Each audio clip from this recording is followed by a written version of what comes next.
ganitong takway. Medyo luma na siya kasi luma yung nabili namin. Kasi wala pa daw bagong dating. Ayan.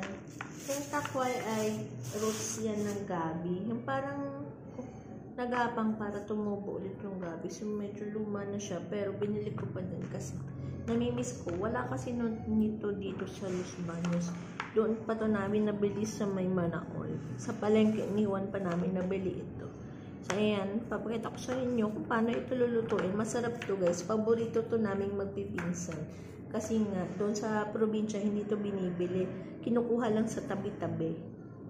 Kaya, sa probinsya kasi mabubuhay ka na lang ng ganito lang yung ulam mo. Ayan. So, sa mga bukid-bukid to nabili kayo doon namin. Nabili to sa Manacor.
So, na guys, kumukulo-kulo na siya.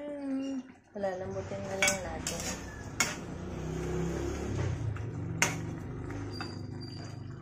Ika na yung gata niya guys. Pwede na nating hanguin. Ayan, sarap. Guys, ang ating ginataang takway. Alam, sarap naman yun. Perfect. O, diba? Sarap yun pag medyo maanghang-anghang, malakas ang sila. Ay!